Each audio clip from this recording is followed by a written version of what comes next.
Haleluya, haleluya, haleluya. Bwana Yesu asifiwe. Tunaendelea na somo letu. Dalili 12 zinazoashiria mwanamke anakupenda kwa dhati. Zinazotambuliwa kwa kiasili na kwa afya ya maumbile.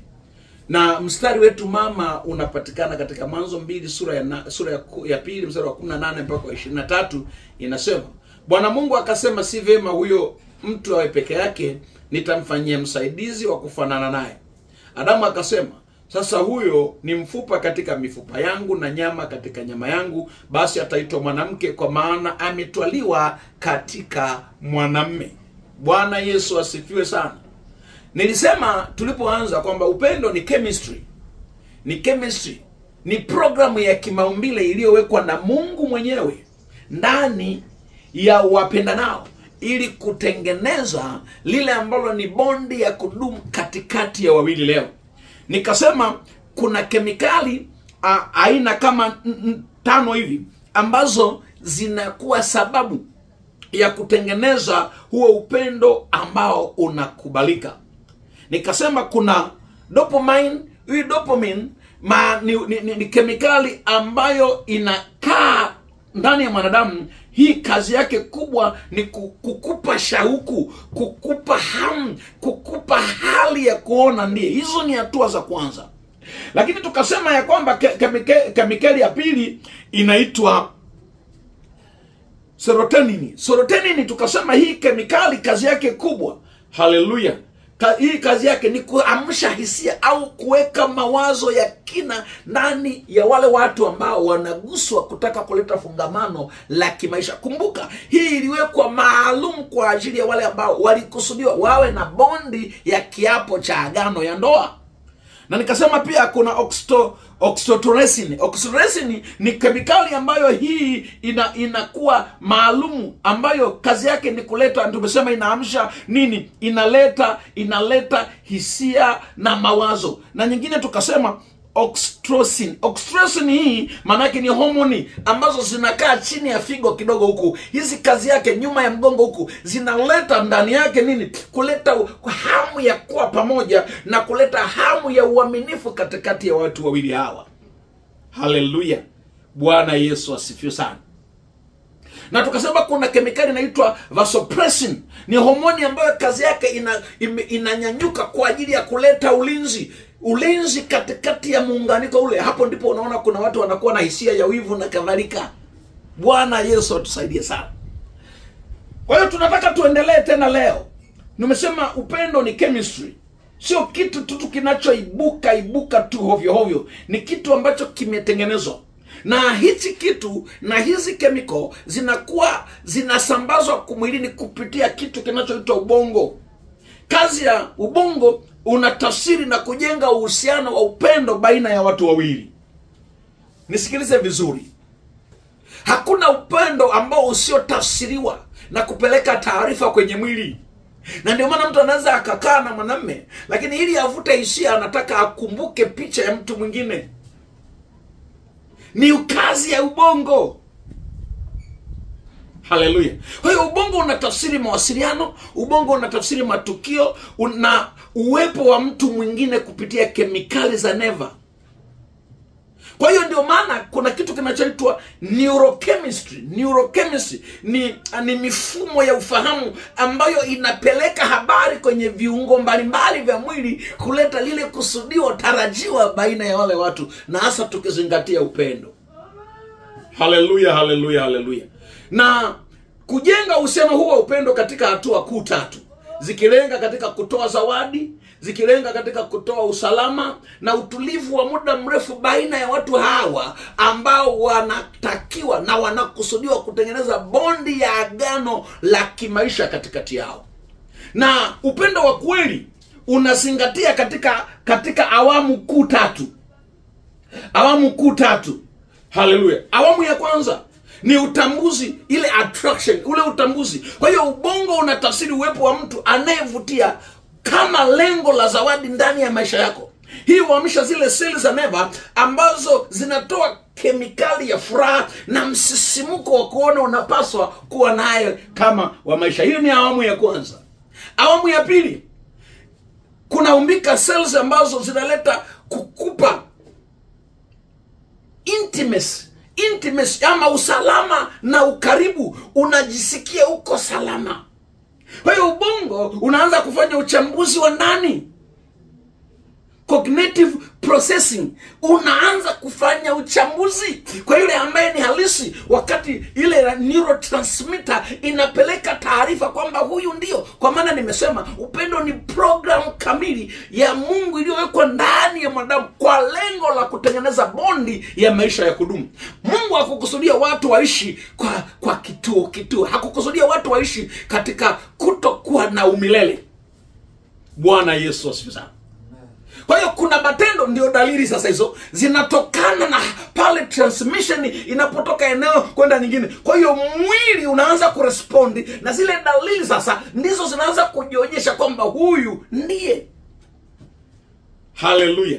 Na zinapotokea hata wewe huwezi kusema nitafanya hivi, ni kitu kinachotokea automatically. Ndani yako unaanza kujihisi hisia za utulivu, unaanza kumwamini hata hujamjua, unaanza kujisikia uhakika huyu ndiye. Na jambo la tatu, awamu ya tatu sasa, huo upendo unakupeleka kwenye agano la utimilivu. Commitment. Unakuwa kabisa kwamba sasa kabisa mimi nakuwa committed naye, wengine wote unawasahau, unaanza kumuona yeye tu. Kwa hiyo ubongo ndio unaoimarisha njia za neva zinazoonesha dhamira ya kudumu. Mtu huchaguliwa kwa mfumo wa ulinzi au mahali ambapo atapata kimbilio. Ukiona mtu amejitoka, sikiliza, sio rahisi mtu aache baba yake na mama yake aje kwake asiyokujua. Kuna mfumo unaogonga msukumo, anajisikia ana amani. Ndio maana anaweza asimsikie baba yake au lolote, akakusikiliza wewe ambaye kuna hiyo connection, hiyo program imefika mahali pake. Bwana Yesu atusaidie sana. Kwa hiyo upendo wa kweli, mtumishi wa Mungu, ni hulka ya asili, sio chaguo la kimakusudi. Kuna watu wanachagua wake kwa makusudi fulani, nipate mwenye kazi. Sikiliza, hiyo ndoa haina mahali, haina mwendo, na utaishi kama mtumwa katika ndoa hiyo. Na ndio maana watu wengi leo wanaishi kwenye ndoa kama watumwa, lakini sio kama ilivyokusudiwa na Mungu. Huu ndio mfupa katika mfupa wangu, ni nyama katika nyama yangu. Akampenda, akasema nitamwacha baba na mama, nitaambatana naye na kuwa mwili mmoja. Sio kitu cha kawaida hicho. Unaenda mahali usipopajua. Ndio maana zamani wakina mama wakiozesha watoto walikuwa wanalia, kwa sababu wanajua anakwenda mwanangu mahali asipopajua. Ndio maana hata wakati ule Labani anamuuliza Rebeka, je, utaenda na mtu huyu? Lakini kwa sababu tayari kulikuwa kuna connection ambayo ilitengenezwa ya kimungu, yule akasema msinipotezee muda, nataka kwenda na mtu huyu. Connection. Bwana Yesu asifiwe sana.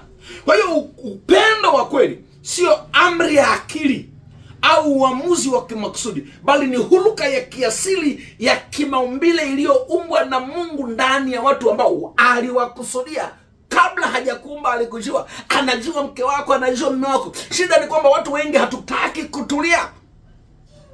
Bwana Yesu asifiwe sana. Haleluya. Kwa hiyo ni maumbile yaliyojengwa ndani ya kila mwanadamu.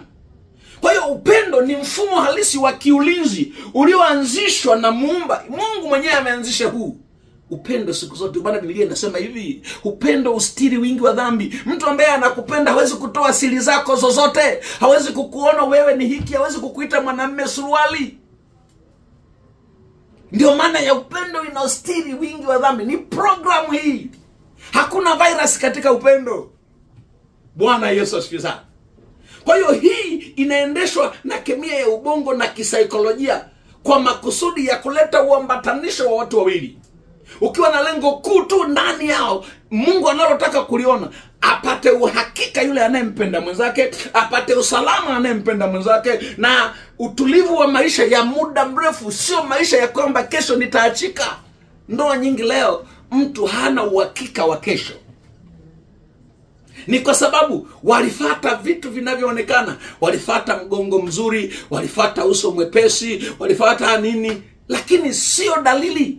Ndio maana unakukuta ukashangaa, hata watu wanajiuliza, hivi huyu mtu amempendea nini? Unaweza kukuta tajiri amewaacha wazuri, unakuta anampenda mwanamke ambaye kimtazamo, kimaumbile, kisura havutii. Lakini unakuta amempenda kwa moyo wake, haoni, asikii. Ndio maana ya upendo unastiri wingi wa dhambi. Waswahili wakasema ukipenda chongo utaona kengeza. Waswahili walikuwa na akili sana, kwa sababu tayari zile chemical, ile chemistry imekubali. Ndio mwenyewe, na utakuta hawa watu watastawi, watafanikiwa, watakuwa na maisha mazuri. Hata wakikosana ni rahisi kushuka na kutengeneza na kupatana, kwa maana zile chemistry ndio zinaanza kushughulikia yale matatizo kwa ndani na sio nje. Ndio maana sikiliza, mtu mwingine anaweza akakugusa ukaona kama amekuchafua, lakini mtu mwingine akikugusa unatamani abaki mkono wake ameweka hapo hapo. Chemistry. Bwana asifiwe sana. Kwa hiyo mfumo huo nani unafanya kazi kama detector. Ule mfumo ndani ndio una detect nani ndiye, nani siye. Na watu wengi hawausikilizi huu, wanasikiliza amesoma, familia yake ina pesa, na matokeo yake zile pesa. Sikiliza, upendo wa namna hii unadumu kwa siku 91 tu. Baada ya hapo unaonekana wa kawaida, kwa sababu zile chemistry zinazoweza kuleta utangamano hazifanyi kazi.